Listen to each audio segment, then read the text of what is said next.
One Focus Radio. Welcome to the show, it's Dyer's Daily. Keeping in the know, it's Dyer's Daily. We've got chat, we've got discussion, nice and slow, ain't no rushing, reading emails and events. Sometimes he makes no sense. It's time to start the show, it's Dyer's Daily. He'll be there in a mo, it's Dyer's Daily.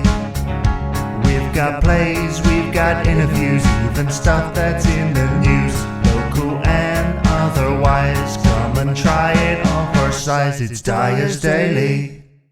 Hello and welcome to the Dyer's Daily podcast for Monday, the 26th of November 2018. Nearly into December. Wow, it's going so fast, isn't it? On today's show, we talk a little bit about that and how things come around every year and the markers that get us at this time of year. But first, we are going to play some promos from podcasts from all over the world. Here we go. When it comes to women's healthcare, too often we face limited options and doctors who just don't get it. I feel at times that I know more than some of the providers I see. Lady Parts is a new podcast that takes a wide view on women's health. We'll talk about the latest drugs on the market. Something that is very low risk, but which isn't treating the disease, is just trying to reduce symptoms. And alternative ways of understanding our bodies. Women have more yin energy and men have more yang energy. And so that's why it's more common, like for men, to have strokes, have heart attacks. Women are more prone to stuff like fibromyalgia and autoimmune and stuff that's more deficiency related. We'll also talk policy, where the healthcare system supports us and where it lets us down hard. Nothing is too gross. I don't want to describe this because some people who like to eat liver might not eat liver after, but I can recall like clumps of blood clots just coming out of me. And we'll have some fun, too. So that means women can have more sex. You're not going to deplete your essence. Listen to Lady Parts with me, Andrea Maraskin, coming October 21st, wherever you get your podcasts.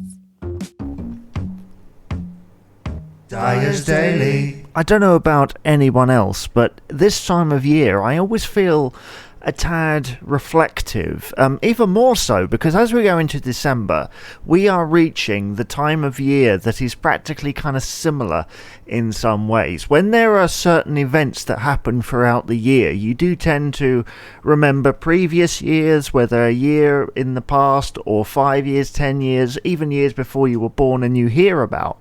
So Christmas, for example, is a big example of that because it happens on the 25th of December every year. Everybody has their memories of certainly Christmas period, if not Christmas Day, and you've heard about Christmases from the past. So it always I always feel a bit reflective. You start remembering, the different things that have happened in the past, all the positive stuff, maybe some of the negative stuff a little bit, but just kind of putting it all into this big package, and in some ways remembering people who aren't here anymore and people that you haven't seen for a while. It's a very reflective time of year. I find December is very much like that, and I think for me, because my birthday is in December as well, I tend to feel very, as I say, just very reflective, kind of thinking back on stuff, not dwelling on it too much. But this time of year, in the media, everything to do with media is reflective in December. I mean, if you think about it, think about all the ads you see that kind of throw back to old ways, all the traditional imagery, the Christmas tree, the Santa Claus, Father Christmas, and all the kind of things. Everything is kind of reflecting back. It's almost like some kind of ghost of Christmas past is always there, which is why that story by Charles Dickens is just so interesting, because it kind of reflects what Christmas is. It's kind of that really I keep wanting to think of another word, very reflective and very kind of looking back, flashbacky time. But I like it. I like the fact that it does that, because December is one of those times where you feel kind of comfortable because you know exactly what is coming. You have a feeling like most of the markers every year are exactly the same. You turn on the radio, you're going to hear Slade. You put the TV on, you're going to see a Christmas tree or someone in a Christmas hat, or or religious ceremony. You know what you're going to see everywhere. And while that is kind of annoying, because once it's all over, the last few days of the year, we have no idea what's going on, do we? We sort of get over all the Christmassy stuff and it's blank until January the 1st. We just kind of sit around for a few days thinking, well, what next? But I like that, I like the fact that December, I know exactly what's coming. There is always the occasional difference, the occasional change in the routine. I mean, every year you have to change something or you just go crazy. But the thing is, the time between December and December is a long time, so you kind of want that familiarity, because the rest of the year sometimes can be a complete minefield. You don't know what's coming, except for times like Easter, obviously summertime as well. There are kind of those markers that come around every year. There's also Thanksgiving in the States, and of course November the 5th as well, Bonfire Night, which we spoke about in an earlier podcast. So it's always really interesting. And I know it's probably too early to say because we are still in November, but I'm just wondering, what are you doing for Christmas Eve, Christmas Day, Boxing Day? Does anybody know yet? Has anyone actually made their plans for any of that stuff? Because I'm having people walking up to me now asking me questions about it. And I know people that have wrapped their presents already.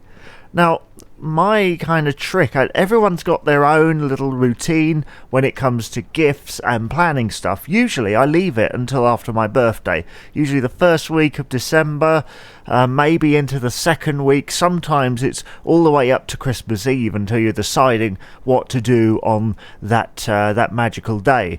But I find that there's a lot of people that kind of ask me these things, and you think, how are you thinking about that already? Because there is so much that goes on now. We get so busy with things, not just me, but you as well, I should think. We get so kind of bogged down with stuff that surely we don't have time to be thinking of Christmas just yet, surely. I mean, we are in the end of November.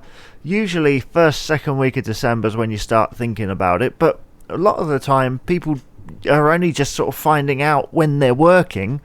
So I don't know, it's always a tricky one. So what do you think about this? I mean, do we think about Christmas a little bit too early? Do some people do that?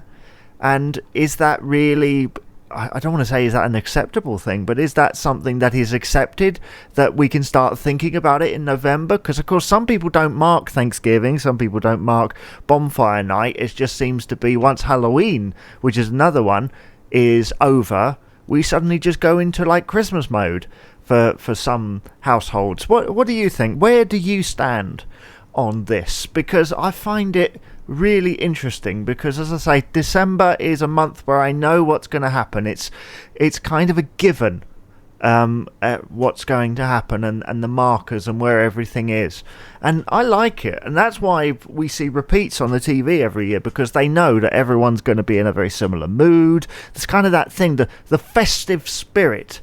Now, when you're a child, you don't really understand what the festive spirit is. Is it something that was made by human? Is that kind of a human-generated thing, or is that just the time of year? I think it's a bit of both, because the cold weather, people tend to complain about the cold weather, and I think it's just part and parcel of this time of year, and somehow it adds to it, because I find that people in Australia, they have Christmas in the sun.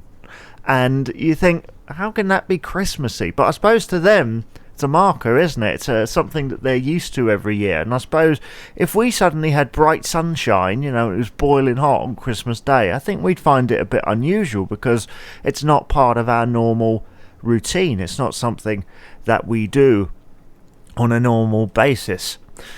I don't know, it's all a bit swings and roundabouts, isn't it? Yes. Do you know what? We are on the 4th week of this podcast, which I am blown away about. This is the 16th episode, I think, which is wonderful. And hopefully over Christmas, you see, again, for me, I'm planning what to do with... Should I do this podcast over Christmas? I think I should, because I want those episode numbers to build up. And I think at Christmas time, there is so much to talk about. There's so much at Christmas time to talk about that there could be 2 episodes a day. That's kind of how I feel about it, or even double long, because there are so many different things, the aspects, the past, the present, the future, that Christmas carol moulding of things that has become part of our culture. And I think it's really interesting, the whole thing. Christmas fascinates me every year, and I know I used to go looking for those markers. I'd never feel like I'd be searching for that Christmas spirit, and I never quite find it until I did a certain thing, until I went to a carol concert, or until I heard carol singers, or, you know, until I had a mince pie. You'd sort of be in that mood. You'd be looking for something, almost like looking for Christmas. And at some point in December, it's going to get you. You're going to get there, and you know, it's all going to come around again, as it does every year. Same with this. Right, we've reached the end of the Dyer's Daily podcast for today, but thank you very much for listening. Please do rate, comment, and subscribe on your favourite podcast provider. Be great to hear from you as well. Tweet me at JamieDyer89 or at Southwaves Audio on Twitter. Like the Southwaves Audio page on Facebook also. Okay, so from me, Jamie Dyer, thank you very much for listening, and bye-bye.